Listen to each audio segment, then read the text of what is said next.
Week 2 of college football, and we can all agree there's not many mysteries on this schedule. Not many games that we feel like we don't know who's going to win. Not really many good watches. Expect a lot of blowouts.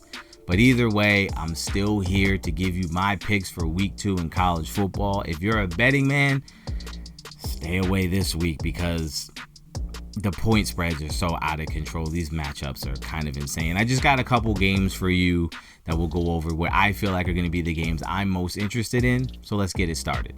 Obviously, we're going to start with Ohio State taking on Grambling. And no, I am not under the impression that Grambling is going to put up much opposition at all.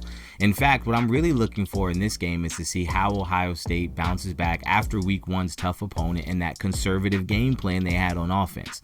I want to see them unleash Julian Sain and this Ohio State offense and see how good they can actually be. See if they can continue to build that confidence in him and give us a little glimpse of what this offense could look like going further, because last week, that was scary close to the same game plan they had against Michigan. And I, for one, don't want to see that ever again. Now, I understand it was his first start. You're trying to just win the game. It's the number 1 team in the country. You're trying to be smart. You're being conservative. Honestly, as a coach, probably the smart thing to do. As a fan, drives me crazy. But that's why I'm sitting here, and they're actually coaching the team. So I'm going to trust them. But in this game, this is the perfect opportunity to open up that offense, and let's see what we got, and let's see what we can do. Let's get some creative things in there. Let's get this running game going. That's what I'm looking for in this one. But as far as a winner, I think Ohio State's going to win and win big. Michigan traveling to Oklahoma. Now, this game is probably the only game on the schedule that's even worth talking about. I honestly think Bryce Underwood is going to have one of those games where he makes a bunch of freshman mistakes, but then he also has a couple spectacular plays. But at the end of the day, on the road, college football, very difficult to win games. As a freshman, I think Michigan is still a little limited offensively. I don't really know what they have at receiver. So I'm going to say for that reason, I'm taking Oklahoma. I think Brett Venables is going to have some interesting wrinkles in his defense for a freshman quarterback. And I think that's going to make all the difference in the world. I like Oklahoma to take care of business at home in a game that is close and in a game in which we see Bryce Underwood is going to be a problem for college football, but not just yet. Texas taking on San Jose State, another game in which the outcome is not in doubt or in question, but I think what I'm really excited to see in this game is how Arch Manning bounces back after week 1. After an offseason of being praised as the number 1 overall draft pick in the upcoming draft and a Heisman candidate and a generational talent, he went out and quite frankly pooped in the bed. So this last week, he spent the entire week hearing the opposite, hearing about how he was overrated, overhyped, how his talent level was overemphasized, how he's not really a generational talent. So how does he bounce back now and kind of regroup and get back to business? I'm interested to see how he looks in this game. Not necessarily the numbers he puts up, because let's be honest, San Jose State doesn't belong on the same field as Texas. But does he look more comfortable? Does he look more the part? That's what I'm interested to see. I like Texas to win this game, but I'm very curious how Arch Manning comes out and shows up for week 2. Number 11, Illinois taking on Duke. Now, I got to be honest. I have zero evidence or anything, numbers or whatever you want to support this opinion. I don't know. It's just a feeling I have in the pit of my gut, and I'm going to go with it. I like Duke to win this game. Don't know why. Couldn't tell you anything. I just don't really believe in Illinois. And Duke, to me, over the past couple years, has been one of those teams who has had the potential of keeping it close and maybe eking out some wins they don't deserve to get at all. I think this is going to be one of those sneaky, tough teams where if you don't show up at your absolute best, you're going to get beat. And I see Illinois as being the perfect subject, the perfect victim to that exact type of game where they come out a little sluggish, they come out not in tip-top form.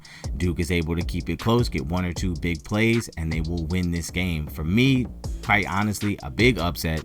Well, not really upset for me, but they get the upset win and they beat the number 11 team in the country in Illinois.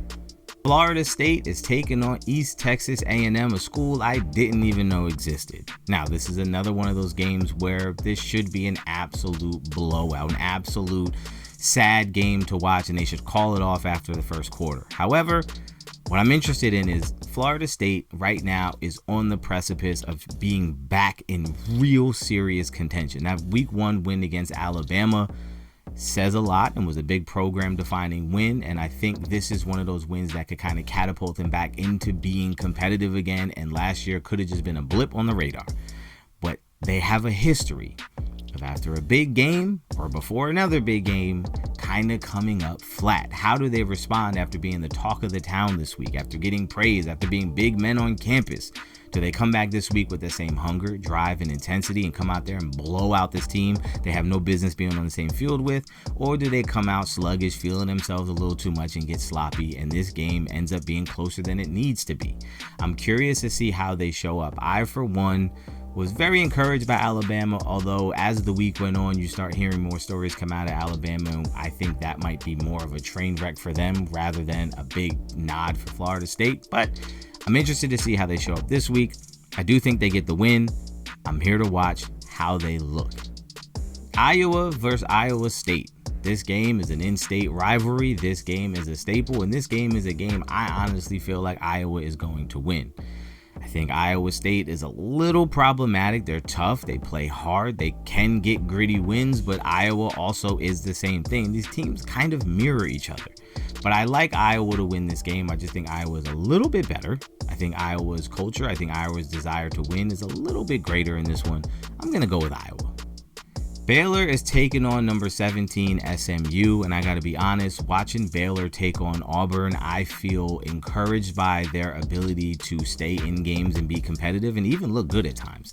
I like Baylor to beat SMU. I know that Baylor's unranked. I know SMU is ranked 17, but I've seen SMU. I've seen Baylor. I think Baylor has the ability to take out SMU. I'm going to go with Baylor in this game. There you have it. Those are my picks for the week. Now, you can go bet on them if you want to, or you can do what I'm going to do, stay at home, just watch the games and enjoy myself. Either way, week 2 in college football is always a mixed bag. You always have 1 or 2 games. In this case, we have the Florida State and Oklahoma. I'm not the Florida State. We have the Michigan-Oklahoma game. And then that's about it. The rest of the schedule is kind of weak. So enjoy your Saturday. Watch the game. See some blowouts. Have some fun. Let's just be happy college football is back. I'll catch you guys next week.